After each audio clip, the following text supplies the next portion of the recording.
Welcome to Adda 247 career power Rajahmundry.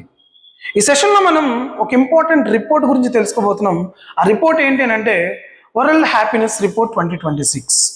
దీనిని release చేసేటటువంటి సంస్థ ఏది అని అంటే Well Being Research Centre at Oxford University collaboration with United Nations Sustainable Solution నెట్వర్క్తో కలిపి ఈ రిపోర్ట్ అనే దాన్ని తయారు చేయడం జరుగుతుంది. ఈ రిపోర్ట్ తయారు చేసే విధానంలో ఎవాల్యుయేషన్లో తీసుకోవాల్సినటువంటి క్రైటీరియాస్ ఏమిటి అని అంటే సోషల్ సపోర్టు, ఇన్కమ్, ఫ్రీడమ్, స్వేచ్ఛ, జనరోసిటీ, దాంతోపాటుగా కరప్షన్ పర్సెప్షన్ అనే పాయింట్స్ని క్రైటీరియాగా తీసుకుని ఈ వరల్డ్ హ్యాపీనెస్ రిపోర్ట్ అనేది తయారు చేయడం జరుగుతుంది. యాజ్ యూజువల్ గత 8 సంవత్సరాల నుంచి కూడా మనం చూసినట్లయితే గత 8 సంవత్సరాల నుంచి కూడా ఫిన్లాండ్ అనేది టాప్ పొజిషన్లో ఉంది, అంటే నెంబర్ 1 పొజిషన్లో ఉంది. దాంతోపాటుగా చివరి స్థానంలో ఉన్నటువంటి దేశం ఏంటి అని అంటే దట్ ఈస్ ఆఫ్ఘనిస్తాన్.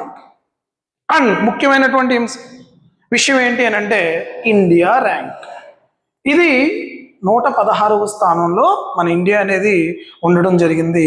గత సంవత్సరంతో పోలిస్తే లాస్ట్ ఇయర్ 2025లో 118వ స్థానంలో ఉన్నటువంటి ఇండియా 116వ స్థానంకి చేరుకోవడం జరిగింది అనమాట. ఎందుకు 147 అవుట్ ఆఫ్ 147 కంట్రీస్లో ఇండియా 118వ స్థానాన్నే సాధించడానికి గల కారణం ఏంటంటే ఇండియా యొక్క ఎకనామిక్ గ్రోత్ అనేది కంటిన్యూస్గా జరుగుతున్న కొద్ది, అంటే ప్రోగ్రెసివ్ స్టేటస్లో ఉన్నప్పటికీ కూడా వెల్బీయింగ్ అనేటటువంటి సోషల్ వెల్బీయింగ్ అనేటటువంటి కాన్సెప్ట్స్లో కొంచెం వెనకబడడం జరిగింది.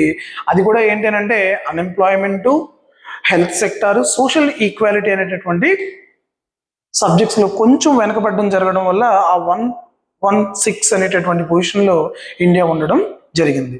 దాంతోపాటుగా రీసెంట్ 2026 వరల్డ్ హ్యాపీనెస్ రిపోర్ట్లో ఇచ్చినటువంటి థీమ్ ఏంటి అని అంటే that is happiness and social media.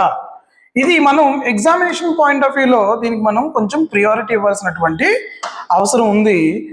Theme మీద క్వశ్చన్ అడిగేటటువంటి ఛాన్సెస్ కూడా చాలా ఉన్నాయన్నమాట. ఈ విధంగా మనం వరల్డ్ హ్యాపీనెస్ రిపోర్ట్ ఏదైతే ఉందో దాని ర్యాంక్ని, దానికి సంబంధించినటువంటి థీమ్ని, టాప్ పొజిషన్ ఉన్నటువంటి కంట్రీని, ఇండియాకు వచ్చినటువంటి ర్యాంక్ని మనం డిస్కస్ చేయడం జరిగింది. Thank you all of you. Thank you. This is Pavan signing off.